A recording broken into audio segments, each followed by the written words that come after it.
નમસ્કાર મિત્રો, હું પટેલ જાગૃતિ સારસ્વત ઇન્ટરનેશનલ એકેડેમી તરફથી ધોરણ 9 ગુજરાતી માધ્યમ વિષય વિજ્ઞાન પ્રકરણ 1 આપણી આસપાસમાં દ્રવ્ય પાઠ 11. મિત્રો, આજે આપણે અહીં કેટલીક માપનયોગ્ય ભૌતિક રાશિઓ અને તેના એકમો આપ્યા છે જે તમારે યાદ રાખવાના છે.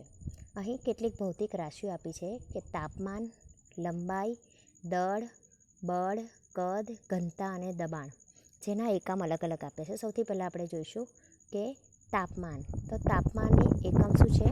કેલ્વિન છે. ત્યાર પછી તાપમાનનો એકમ કેલ્વિન છે અને એની સાથે આપણે જોઈશું કે તાપમાનનો એકમ કેલ્વિન એટલે કે એની સંજ્ઞા થશે કે. કેલ્વિન પરથી એની સંજ્ઞા કે. મિત્રો, તાપમાનનો એકમ કેલ્વિન અને એની સંજ્ઞા કે છે. ત્યાર પછી છે લંબાઈ. લંબાઈનો એકમ છે મીટર. એ આપણે પહેલેથી જોતા આવ્યા છીએ અને મીટરની સંજ્ઞા છે સ્મોલ એમ. ત્યાર પછી છે દળ. દળનો એકમ છે કિલોગ્રામ અને એની સંજ્ઞા છે કેજી.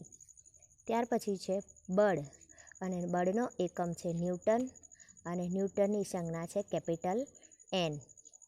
ત્યાર પછી છે કદ. કદનો એકમ છે મીટરનો ઘન એટલે કે સ્મોલ એમનો 3 ઘાત. ત્યાર પછી છે ઘનતા. ઘનતાનો એકમ છે કિલોગ્રામ પ્રતિ મીટર ઘન.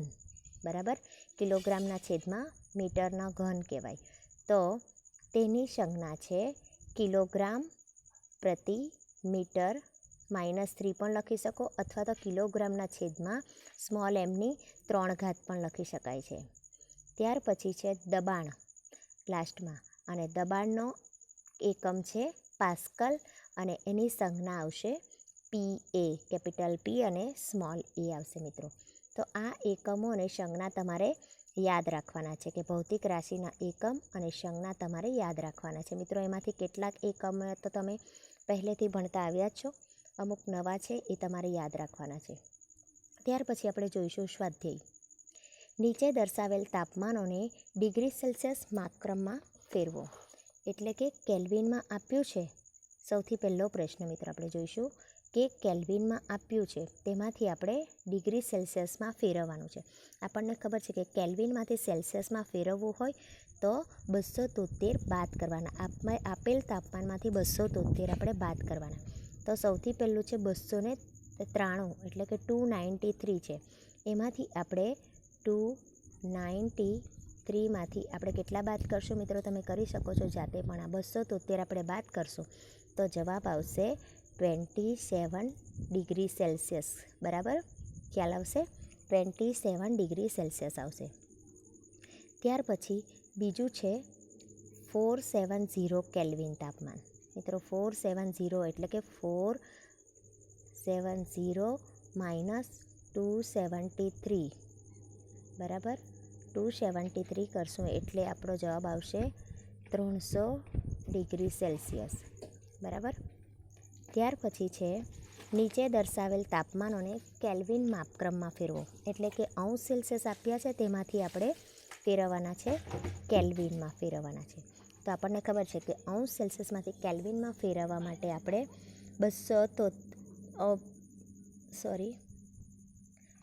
અંશ સેલ્સિયસમાંથી કેલ્વિનમાં ફેરવવા માટે આપણે 273 ઉમેરવા પડે છે.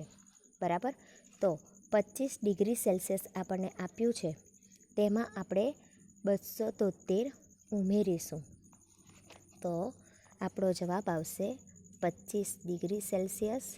મિત્રો, આ તમે જાતે કરી શકો છો.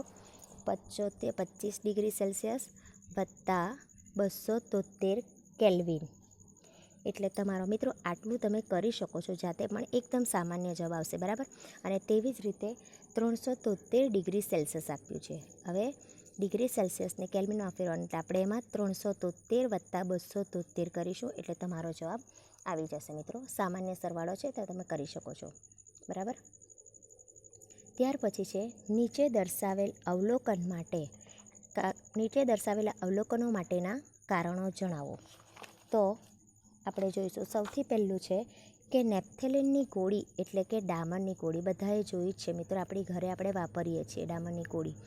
કે સમય જતાં કોઈ પણ ઘન અવશેષ છોડ્યા વિના જ અદૃશ્ય થઈ જાય છે. સૌથી પહેલો છે એનું માટે કારણ જણાવું છું કે નેપ્થેલિનની ગોળી સમય જતાં કોઈ પણ ઘન અવશેષ છોડ્યા વિના જ અદૃશ્ય થઈ જાય છે. શા કારણે? તો મિત્રો આપણે જોઈએ કે નેપ્થેલિન એ ઉર્ધ્વપાતન પામતો ઘન પદાર્થ છે. આપણે ઉર્ધ્વપાતનની પ્રવૃત્તિ જોઈએ કે ઉર્ધ્વપાતન એટલે ઘન પદાર્થને ગરમી આપતા સીધું એનું વાયુ પદાર્થમાં રૂપાંતર થઈ જાય છે, બરાબર. તો આ નેપ્થેલિન એટલે કે ડામરની ગોળી જે છે એ કેવો છે? ઉર્ધ્વપાતન પદાર્થ છે. એટલે કે ઓરડાના તાપમાને તેનું ઘન અવસ્થામાંથી વાયુ અવસ્થામાં રૂપાંતર સ્વતઃ એટલે કે પોતાની મેળે જ થઈ જાય છે. ધ્યાન રાખજો મિત્રો, નોટ કરી શકો તમે કે નેપ્થેલિન એ ઉર્ધ્વપાતન પામતો પદાર્થ છે. તેથી ઓરડાના તાપમાને જ તેનું ઘન અવસ્થામાંથી વાયુ અવસ્થામાં રૂપાંતર આપમેળે થઈ જાય છે. આથી નેપ્થેલિનની ગોળી સમય જતાં કોઈ પણ ઘન અવશેષ છોડ્યા વિના અદૃશ્ય થઈ જાય છે. મિત્રો એકદમ સહેલું કારણ છે એનું.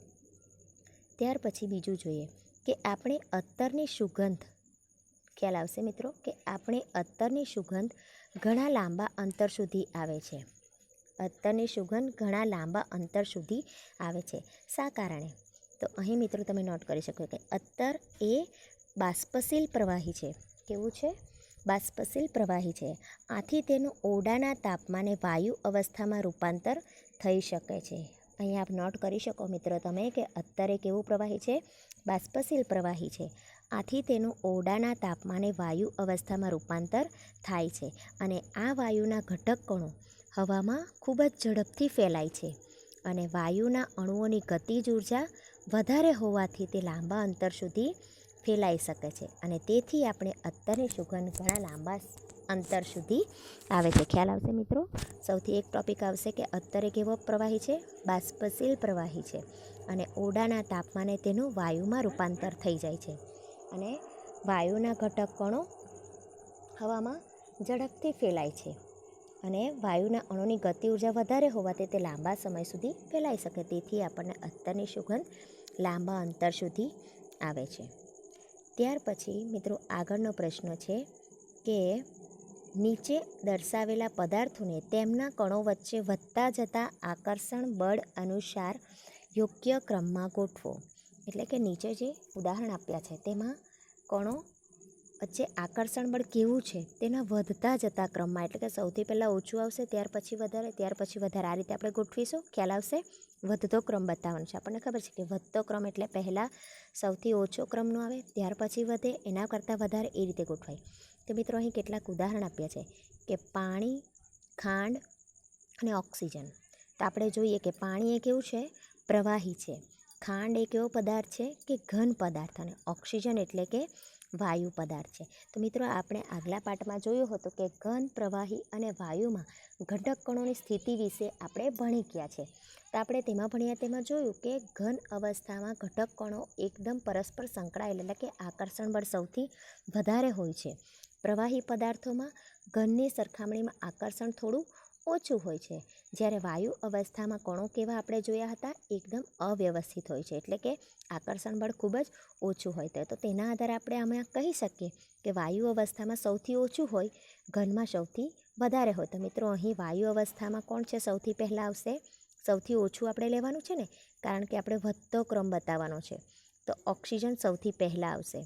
ત્યાર પછી આપણે લખીશું કે પાણી, અને ત્યાર પછી સૌથી ઘન પદાર્થ એટલે કે ખાંડમાં, ખાંડ એ ઘન પદાર્થ છે અને ખાંડમાં આકર્ષણ બળ વધારે હોય છે. તો આ પ્રમાણે ઓક્સિજન લેસ ધેન પાણી, આ રીતે આપણે નિશાની કરીને લેસર કે ગ્રેટર ધેન નિશાની બતાવીને આપણે કરી શકીએ. ત્યાર પછી આગળનો પ્રશ્ન જોઈએ કે નીચે દર્શાવેલા તાપમાનોએ પાણીની ભૌતિક અવસ્થા કઈ હશે? નીચે કેટલાક તાપમાન બતાવ્યા છે. તો સૌથી પહેલાં આપણે જોઈએ કે 25 ડિગ્રી સેલ્સિયસ તાપમાન. તો આપણને ખબર છે કે 25 ડિગ્રી સેલ્સિયસ તાપમાને પાણીની ભૌતિક સ્થિતિ પ્રવાહી જ હશે. ત્યાર પછી છે 0 ડિગ્રી સેલ્સિયસ તાપમાન. તો આપણને પ્રવૃત્તિમાં જોયું કે 0 ડિગ્રી સેલ્સિયસ તાપમાને બરફ પીગળવાની શરૂઆત કરે છે. એટલે કે ઘન અવસ્થામાં પણ હશે અને પ્રવાહી અવસ્થા, બંને અવસ્થા જોવા મળશે. અને ત્યાર પછી સી છે, આગળ છે 100 ડિગ્રી સેલ્સિયસ. એટલે કે 100 ડિગ્રી સેલ્સિયસે પાણીની બાષ્પ બનવાની શરૂઆત થઈ જાય છે. તો અહીં પાણીનું પ્રવાહી સ્વરૂપ પણ જોવા મળશે અને વાયુ એ બંને ભૌતિક અવસ્થા જોવા મળશે. એટલે ખ્યાલ આવશે. 25 ડિગ્રી સેલ્સિયસે ભૌતિક સ્થિતિ કઈ હશે? પ્રવાહી. 0 ડિગ્રી સેલ્સિયસે કઈ અવસ્થા મળશે? ઘન અને પ્રવાહી બંને. જ્યારે 100 ડિગ્રી સેલ્સિયસ તાપમાને શું આવશે? પ્રવાહી અને વાયુ. મિત્રો ખ્યાલ આવ્યું? આપણે આ 3 પ્રશ્નોના ઉત્તર અહીં મેળવ્યા. ત્યાર પછી આપણે છઠ્ઠો પ્રશ્ન જોઈએ. નીચેનાની સત્યતા ચકાસવા માટે કારણ આપો. કે સૌથી પહેલું કારણ, પાણી ઓરડાના તાપમાને પ્રવાહી સ્વરૂપમાં હોય છે. મિત્રો બહુ ઇઝી છે કે પાણી ઓરડાના તાપમાને પ્રવાહી સ્વરૂપમાં કેમ હોય? તો કે ઓરડાના તાપમાને પાણી સરળતાથી વહી શકે છે. આપણે જોયું છે કે પ્રવાહીમાં વહનશીલતાનો ગુણ છે, તો કે ઓરડાના તાપમાને પાણી સરળતાથી વહી શકે છે અને પાણીને કોઈ ચોક્કસ આકાર હોતો નથી. તેમજ તે ઓરડાના તાપમાને આથી પ્રવાહી સ્વરૂપમાં જોવા મળે. માત્ર એકદમ ઇઝી છે. શું છે? એક આવશે, એક પોઈન્ટ આવશે કે પાણી સરળતાથી ઓરડાના તાપમાને વહી શકે અને પાણીને કોઈ ચોક્કસ આકાર હોતો નથી. આથી પાણી ઓરડાના તાપમાને પ્રવાહી સ્વરૂપમાં હોય છે. ત્યાર પછી બીજો પ્રશ્ન છે કે લોખંડની તિજોરી ઓરડાના તાપમાને ઘન સ્વરૂપમાં હોય છે. લોખંડની તિજોરી ઓરડાના તાપમાને ઘન સ્વરૂપમાં હોય છે. તો મિત્રો લોખંડની તિજોરી એ કેવી છે? ઘન અવસ્થા છે, બરાબર. એટલે કે ઘન અવસ્થામાં ચોક્કસ આકાર અને કદ ધરાવે છે. એમ કહી શકીએ આપણે કે લોખંડની તિજોરી ચોક્કસ આકાર અને કદ ધરાવે છે અને તેનું સરળતાથી આપમેળે સ્થાનાંતર થઈ શકતું નથી. તિજોરી એ નિર્જીવ છે, એટલા માટે એનું સરળતાથી એક જગ્યાએથી બીજી જગ્યાએ સ્થાનાંતર થઈ શકતું નથી. તેમજ એનો બીજો ગુણ કે દબનીય તેમજ અદબનીય અને દઢ છે, એટલે કે તેને સરળતાથી દબાવી શકાતી નથી અને દઢ છે. તેથી લોખંડની તિજોરીને ઓરડાના તાપમાને ઘન સ્વરૂપમાં હોય છે, બરાબર. ત્યાર પછી આપણે જોઈશું કે આગલો પ્રશ્ન છે 273 કેલ્વિન તાપમાને. 7મો પ્રશ્ન જોઈશું કે 273 કેલ્વિન તાપમાને બરફ તે જ તાપમાને રહેલા પાણી કરતાં વધુ ઠંડક ઉત્પન્ન કરે છે. શા માટે? તો 273 કેલ્વિન તાપમાન એટલે આપણને ખબર છે કે 273 કેલ્વિન તાપમાને એટલે કે 0 ડિગ્રી સેલ્સિયસ આપણે કહીએ તો એ જ તાપમાને બરફ પણ જોવા મળશે અને એ જ 0 ડિગ્રી સેલ્સિયસ તાપમાને બરફનું પાણીમાં રૂપાંતર થયેલું પણ જોવા મળે. છતાં પણ બરફ વધારે ઠંડક ઉત્પન્ન કરે છે. તો કે કેમ? તો કે બરફના કણોની ઉર્જા એ જ તાપમાને રહેલા પાણીના કણો કરતાં ઓછી હોય છે. શું આવશે? એનું કારણ નોટ કરી શકો મિત્રો તમે કે બરફના કણોની ઉર્જા તે જ તાપમાને રહેલા પાણીના કણ કરતાં ઓછી હોય છે. ખ્યાલ આવશે? બરફના કણોની ઉર્જા પાણીના કણોની ઉર્જા કરતાં ઓછી છે, તેથી વધારે ઠંડક ઉત્પન્ન કરે છે. જેમ ઉર્જા વધારે તેમ ગરમી વધારે આવે અને ઉર્જા જેમ ઓછી તેમ ઠંડક વધુ થાય છે. એટલા માટે 273 કેલ્વિન તાપમાને બરફ પાણી કરતાં વધુ ઠંડક ઉત્પન્ન કરે છે. ત્યાર પછી આપણે 8મો પ્રશ્ન જોઈશું. ઉકળતું પાણી અને વરાળ પૈકી દાઝી જવાની ક્ષમતા. ઉકળતું પાણી અને વરાળ એ પૈકી દઝાડવાની ક્ષમતા કોનામાં વધુ માલુમ પડે છે? તો મિત્રો આપણને ખબર છે કે ઉકળતું પાણી અને વરાળ લઈએ તો તેમાં સૌથી વધારે શેનાથી દઝાય છે? કે વરાળથી. સૌથી વધારે દઝાડવાની ક્ષમતા શેમાં છે? વરાળમાં. ત્યાર પછી આપણે જોઈશું કે 9મો પ્રશ્ન. નીચે દર્શાવેલા આકૃતિ માટે ABCDE અને Fની અવસ્થામાં રૂપાંતર નામાંકિત કરો. એટલે અહીં જે બતાવ્યું છે એમાં ABCD આપણે જોવાના છે. તો ABCD શું દર્શાવે છે એ જોવાનું છે મિત્રો. એક મિનિટ કે જોઈએ. અહીં જોઈએ આપણે તો ઘન. સૌથી પહેલાં આપણે જોઈશું કે અહીં બતાવ્યું છે ઘન. ઘનમાંથી આપણે એ એરો જોઈશું તો કે એ શું બતાવે છે? ઘનમાંથી પ્રવાહીમાં રૂપાંતર થયું. હવે ઘનનું પ્રવાહીમાં રૂપાંતર એટલે આપણને ખબર છે કે બરફ, ધારો કે ઉદાહરણ લઈએ તો કે બરફનું પ્રવાહી થઈ જાય એટલે કે ગલન કહેવાય છે. ખ્યાલ આવશે મિત્રો? તમે નોટ કરી શકો કે એ અવસ્થા શું બતાવશે? ગલન બતાવશે. ત્યાર પછી બી છે, આપણે બી જોઈએ કે પ્રવાહીમાંથી બી અવસ્થા વાયુમાં રૂપાંતર પામે છે. એટલે કે પાણીનું વાયુમાં રૂપાંતર ક્યારે થાય? તો કે બાષ્પીભવનની પ્રક્રિયા કહેવાય એને. પ્રવાહીમાંથી વાયુમાં રૂપાંતર થવાની પ્રક્રિયા શું કહેવાય? બાષ્પીભવન. ત્યાર પછી જોઈશું સી છે. સી શું બતાવે છે? કે વાયુમાંથી એરો, મિત્રો તમે એરો જોતા જજો કે સી બતાવે છે કે વાયુમાંથી શેમાં રૂપાંતર થઈ છે? વાયુમાંથી પ્રવાહીમાં પાછું રૂપાંતર. હવે વાયુમાંથી પ્રવાહીમાં રૂપાંતર એ આપણે જોઈએ કે વાયુ પદાર્થમાંથી પાણીની વરાળને આપણે ઠંડી પાડીએ તો પ્રવાહીમાં પાછી, એટલે કે સંઘનન કહેવાય છે. અને આગળ જોઈએ પ્રવાહીનું ડી દ્વારા, તો કે પ્રવાહીનું ઘનમાં પાછું રૂપાંતરણ, એટલે કે પ્રવાહી પદાર્થને આપણે ઘનીકરણની પ્રક્રિયા દ્વારા ઘન પદાર્થમાં ફેરવી શકીએ છીએ. બરાબર, ખ્યાલ આવશે? તો એ આવશે ગલન, બી આવશે બાષ્પીભવન, સી આવશે સંઘનન અને ડી આવશે ઘનીકરણ. ત્યાર પછી આપણે જોઈશું કે લાસ્ટ પોઈન્ટ કે આ પ્રક્રિયા બતાવી છે કે ઘનમાંથી ઉષ્મામાં વધારો તથા દબાણમાં ઘટાડો, કે ઉષ્મા વધારવાની છે અને દબાણ ઘટાડતા ઘન પદાર્થનું સીધું વાયુમાં રૂપાંતરણ થાય છે. આપણે જોયું છે કે કપૂરમાં તાપમાનમાં વધારો કરીએ તો એનું સીધું વાયુ સ્વરૂપમાં રૂપાંતર થાય છે. પ્રવાહીમાં રૂપાંતર થયા વિના વાયુમાં રૂપાંતરણ થવાની જે પ્રક્રિયા, એને આપણે વ્યાખ્યા તરીકે જોયું કે ઉર્ધ્વપાતન કહેવાય છે. તો આ પ્રક્રિયા શું આવશે? ઘનમાંથી વાયુમાં રૂપાંતરણની પ્રક્રિયા ઉર્ધ્વપાતન કહેવાશે. અને ત્યાર પછી જુઓ કે વાયુમાં ઉષ્મામાં ઘટાડો અને દબાણમાં વધારો. તો આપણે એ પણ ઉદાહરણ જોયું કે તે વાયુમાંથી એને ઠંડો પાડવામાં આવે તો વાયુમાંથી સીધું ઘનમાં રૂપાંતરણ થાય છે. એટલે એ પણ પ્રકારની બાષ્પનું શું કહેવાય? ઘનીકરણ થયું કહેવાય. એટલે એક પ્રકારની એ પણ ઉર્ધ્વપાતન જ કહેવાય, અથવા તો આપણે બાષ્પનું ઘનીકરણ એમ કહી શકીએ. મિત્રો તો ખ્યાલ આવશે. ઈ પ્રક્રિયા શું બતાવે છે? ઉર્ધ્વપાતન. અને એફ પ્રક્રિયા બતાવે છે બાષ્પનું ઘનીકરણ. તો મિત્રો આ પ્રકારે આપણે અહીં સ્વાધ્યાય જોયું. આ ઉપરાંત તમે કેટલા વધારેના પ્રશ્નો પણ એમાંથી આવી શકે છે, નાના. ત્યાર પછી આપણે બીજું ચેપ્ટર બીજા પાઠમાં જોઈશું. મિત્રો આભાર તમારો.